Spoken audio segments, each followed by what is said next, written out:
Boxing King Media. We're out here with Shabaz Masoud, the new European Super Bantamweight champion, and also still the IBO Super Bantamweight World Champion. That is the case, yeah? Yeah. It is. Shabaz, I think so anyway. Yeah, because you don't know, dear. Because there was all this talk about, whether that was going to be on the line or not. I don't know. What did end up happening? Yeah, I think it was just a case of the IBO not getting put on the line with the European, which I fully respect their decision, but at the same time, for me, it wasn't even about the belts. It was just winning the fight. I was so focused on the fight. I just wanted to win the fight. Okay, good stuff.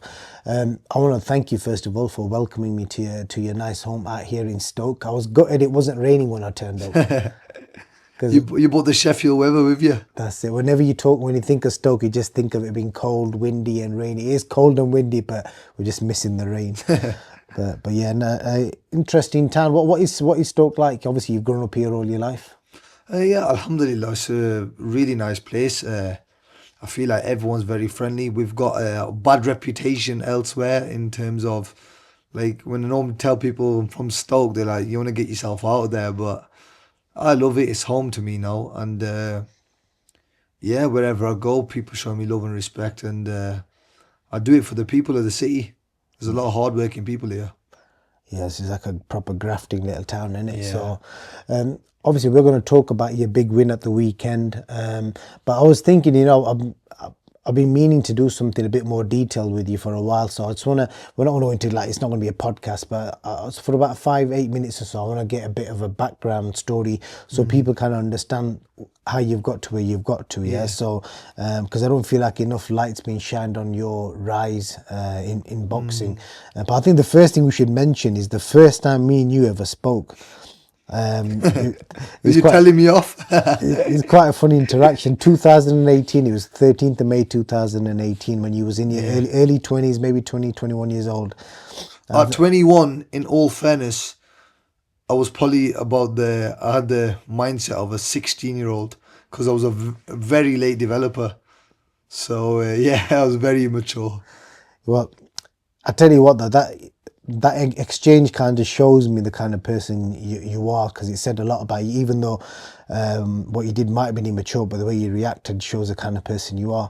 I think you shared a video on your socials and it was like a kid, like, He was saying swearing or whatever, like a young kid. Bad. And then I just said to you, like, you shouldn't really share a video like that. And then you went, yeah, I'm going to delete it, to be fair. It's not good.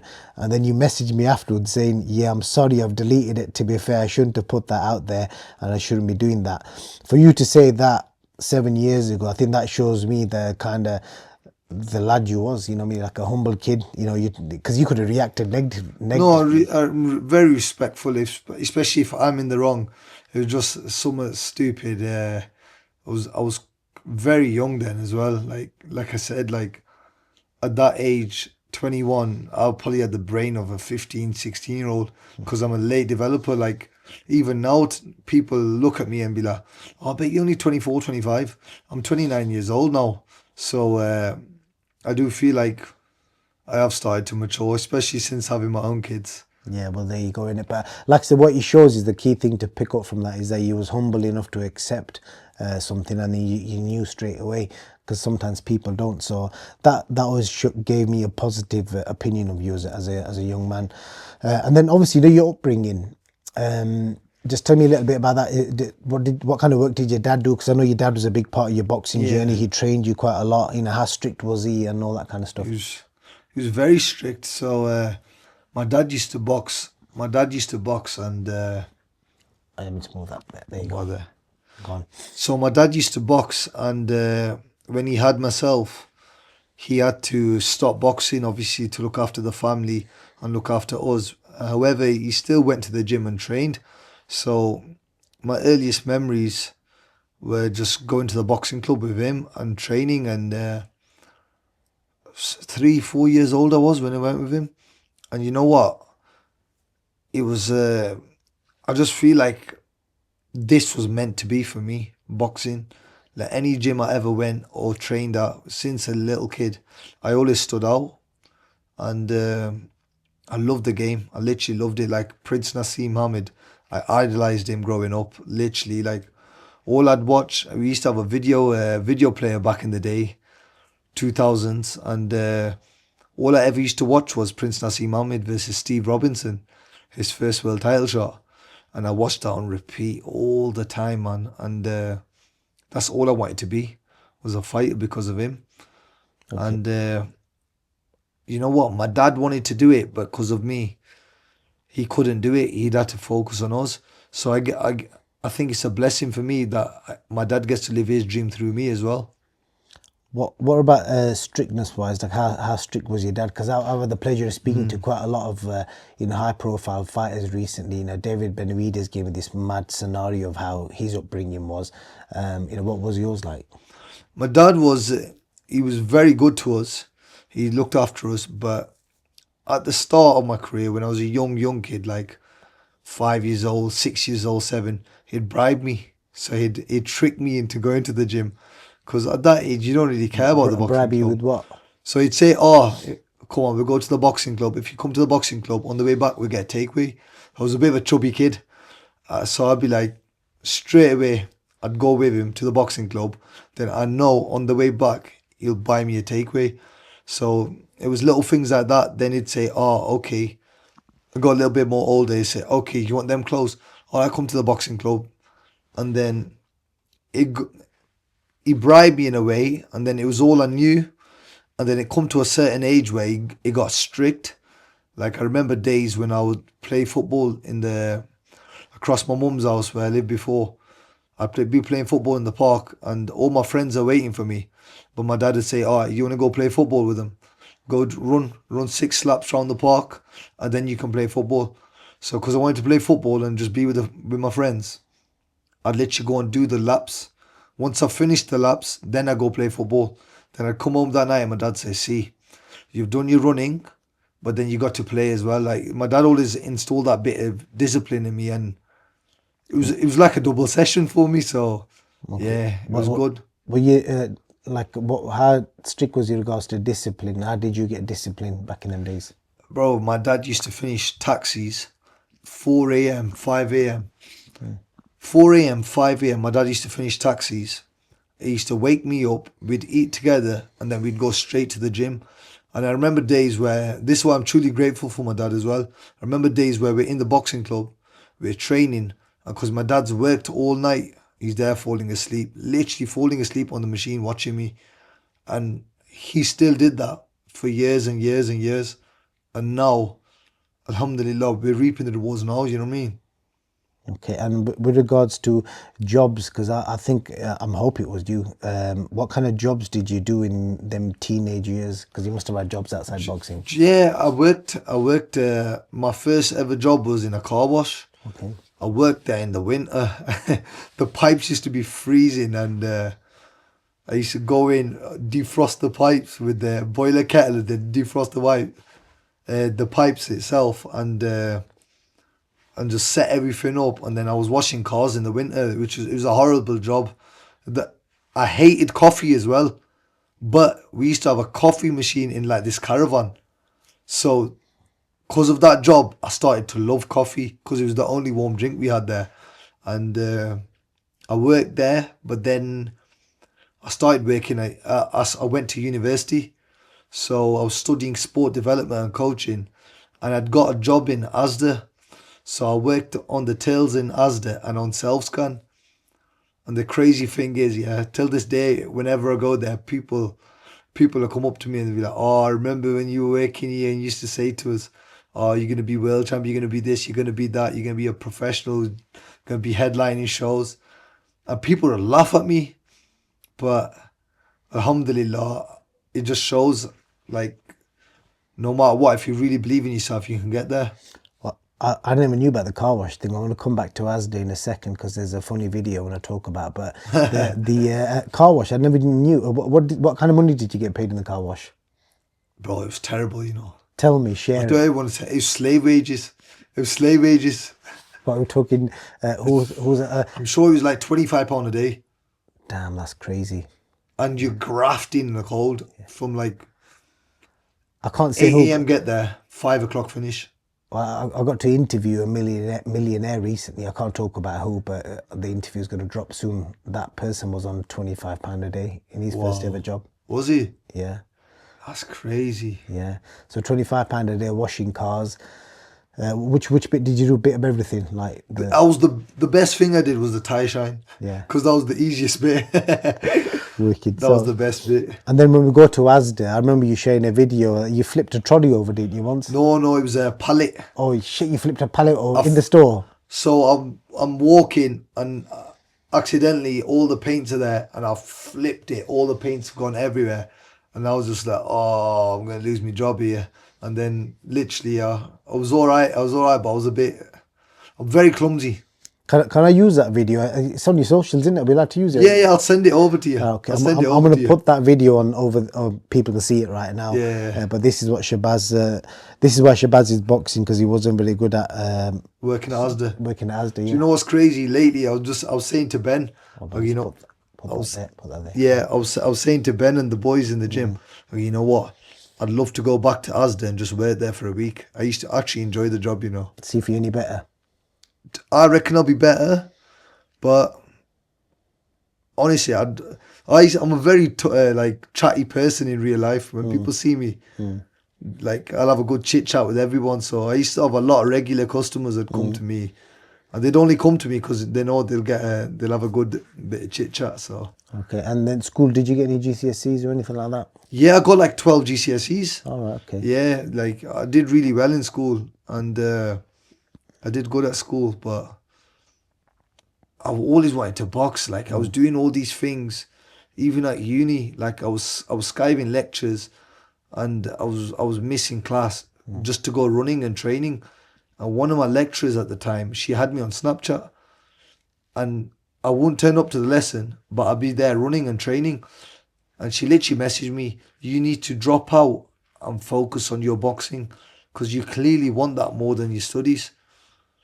And so I ended up dropping out after my second year. Okay. And then with regards to, we jump into your boxing journey. You've had a few trainers. Just name me all the trainers you've worked with in your boxing career. Started off local in Stoke-on-Trent with Scott Lawton. That was my first fight, and my dad was helping out and training me, because my dad's always trained me. Even to this day when I'm at home, my dad trains me. And then I trained with Asghar, who I'm truly grateful for, because if it wasn't for him, I wouldn't have met Ben as well. And Asgi put a lot of time into me at that time as well, and he helped out. And then we had some little things happen, and then I got in contact with Ben around lockdown, and I was like, Ben, this is the situation, and would you train me? But he's seen me box before, and I was sparring his lad Isaac Lowe, who obviously he trained, and he knew how talented I was. So he goes, yeah, come down. So I trialed with him, and since then it just stuck. But in the times when no one believed in me, Ben believed in me a lot, and he knew what I could have become. And at that time I met Lee Wiley as well, and you know what, them two guys, man, they've changed my life. What's your relationship like with Ben away from the gym? Because obviously it seems like a student professor type relationship on the outside, but what's it like behind that?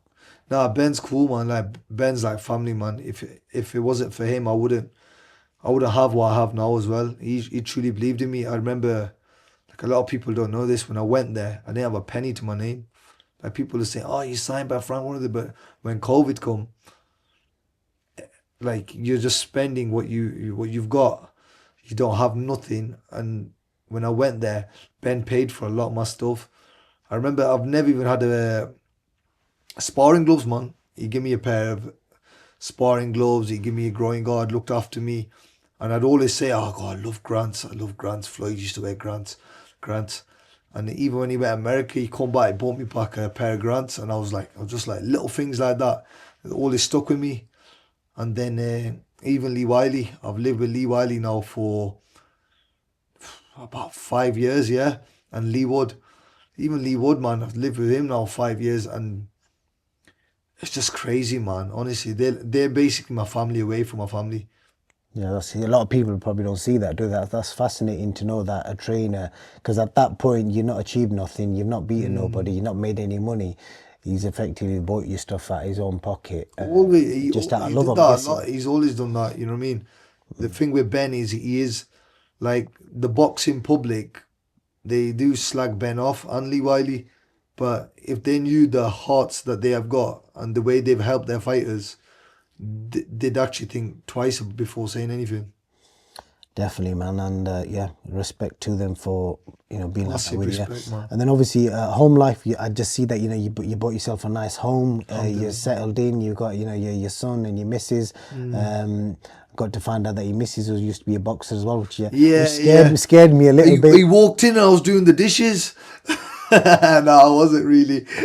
Yeah. But yeah, I can't mess about in the house. That's the only fight I'll probably lose. Yeah, no, that's good, man. You got a missus. I'm guessing you guys enjoy watching the boxing together then. Yeah, you know what? Alhamdulillah, we watch the boxing together.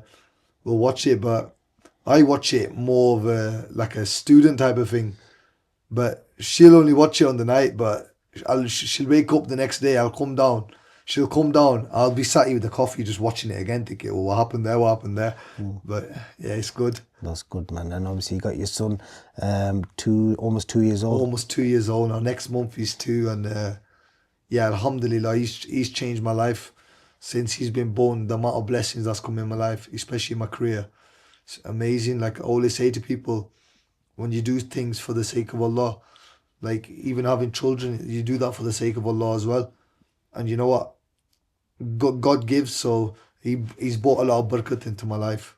Okay, and obviously by that you obviously mean blessings for people Yeah. that probably don't understand. But with regards to when did you get so religious? Because have you always been like this, or did something like make you just Do turn you to know God what? more? It was a few things. So once I got married, that helped me get closer to the Deen, and then the struggles of my life, the struggles. Like I had times in my career where I was thinking, I don't know what I'm gonna do. I don't like. I had issues with getting fights, and then I had other issues in my personal life. Like me and my wife went through a few things personally with obviously with babies and stuff like that, and it changed me a lot. It changed me a lot as a person. But alhamdulillah, I always say everything happens for a reason. I'm closer to Allah subhanahu wa ta'ala than I ever have been. And I'm truly blessed by my struggles. Truly blessed from. Good, man. It's good to see that you obviously can reflect on that and see how it's changed your life. And Yeah. then we go into your boxing career. Before we talk about McGrail, I think it's worth highlighting the two big wins that you had before that. But you probably don't get a lot of credit for them. Is you beat two guys in their prime. Do you know what I mean? Yeah, Jack 100%. Bateson was undefeated at the time. A brilliant win at that time. Jack was flying, you was flying, and there was a bit of beef in the build-up, but you guys had some good moments after the fight. And then I know Liam Davis has moved up since in weight, and he showed how good he is with another good win back to back.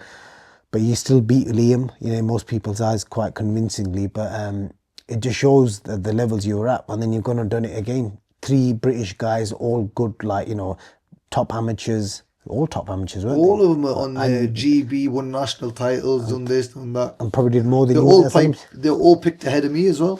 And that's mad, that, isn't it? And you beat all of them in the pros.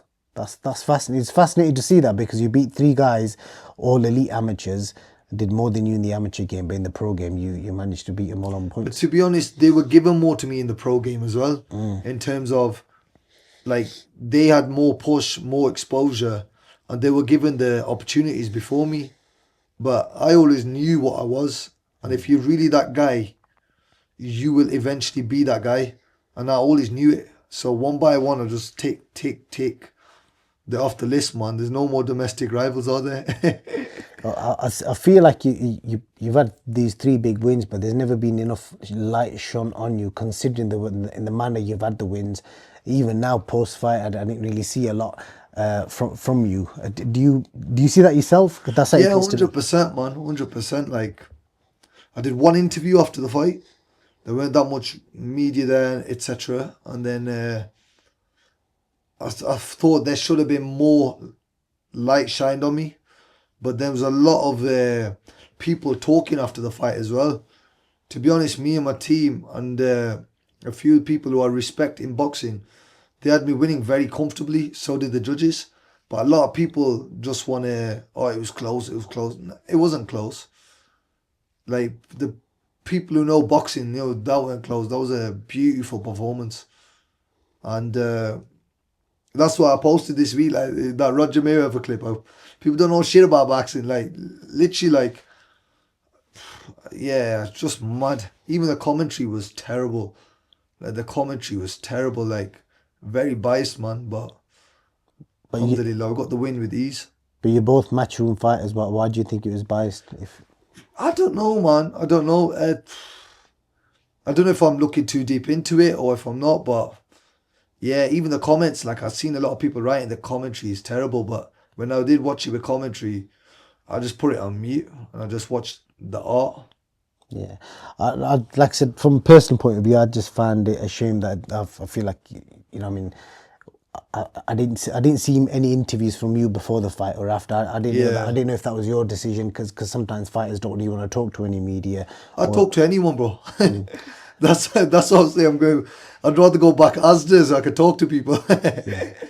so, like I said, and when I seen that, that's why I reached out to you. I said I'm gonna make the effort and come out to Stoke Nah, I and appreciate that. see you in person because I saw Jazza Dickens the other day, and again he was in a similar boat, just being crowned WBA champ, and I felt like no one really shone light on that. Yeah. So I made the effort to go and see him in Dubai, and I Nah, thought, it's what, amazing that. I'm going to come and do the same for yourself. Having followed your career for the last 7 years. So now, Shabaz, you're in a mad position now. A great win. What's Eddie Hearn saying to you? What's Ben saying to you? I know you called out Nick Ball, and you're saying about this weight as well. What's realistically going to happen next for you? Realistically, if I could get a world title shot, super bantamweight against Inoue, I would take that next. I would 100%. I'm in the game for the biggest fights possible and to win the most belts. And he's got them all, so I'd love to fight him. However, knowing the kind of fighter he is, and he's a special fighter, man. There's no doubt about it. And he's in the pound for pound list. But I do think he's probably never fought no one like me as well. And another thing is, if I don't even think he'd be looking at me. Like, obviously, he's boxing Picasso, then he's boxing Nakatani. Then they also talk like a super fight with Bam Rodriguez, like a catch weight or if he comes up type of thing. Whereas I can't stay at this weight too long. I've always struggled making the weight. And I'd love to move up. Obviously, there's a featherweight world champion, Nick Ball. I think he's a very good fighter. But I do think I'd be all wrong for him. So I'd love to fight him or any of the other featherweight world champions. It's not specifically targeted just at him, but it's targeted at a world title. Do you think, with regards to how we've seen, like, that everybody else getting limelight, etc., for the wins? Because if I look at the resume you've got now compared to some of the other top contenders in the UK, do you feel like your name's up there with the same people in regards to when people talk about you or not? Do you know what it is with what people say? I don't really pay too much attention because boxing, like, there's a lot of fakeness in boxing, bro. There's a lot of fakeness in boxing, a lot of fake people.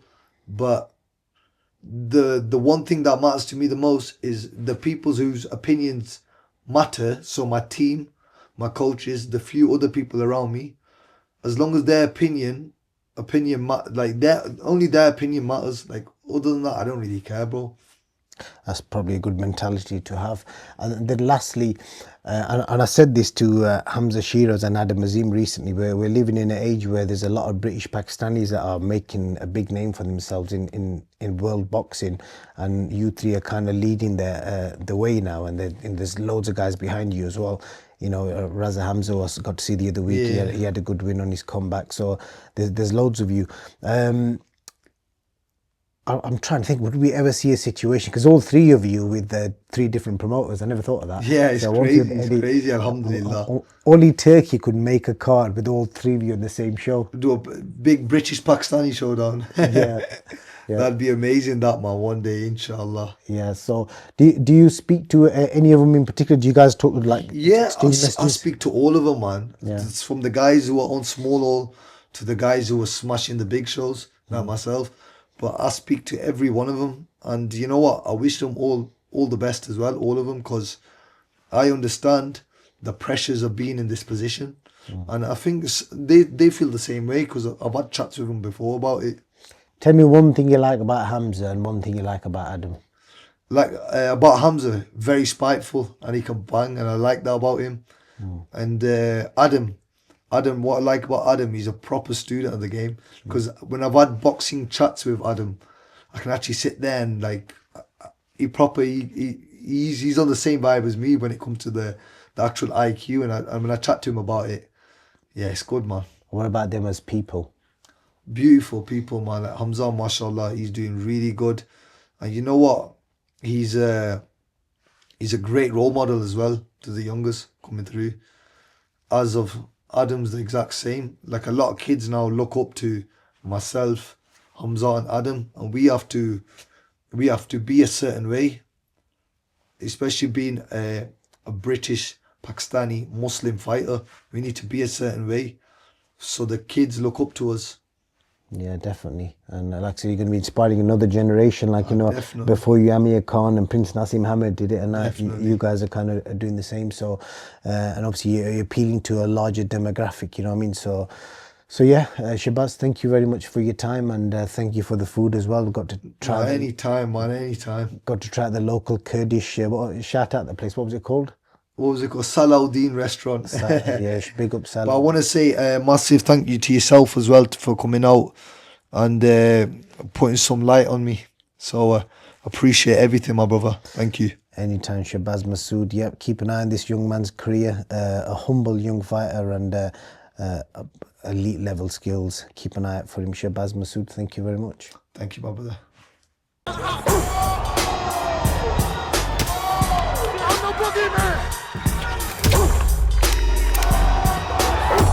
Respect isn't given, it's earned in blood.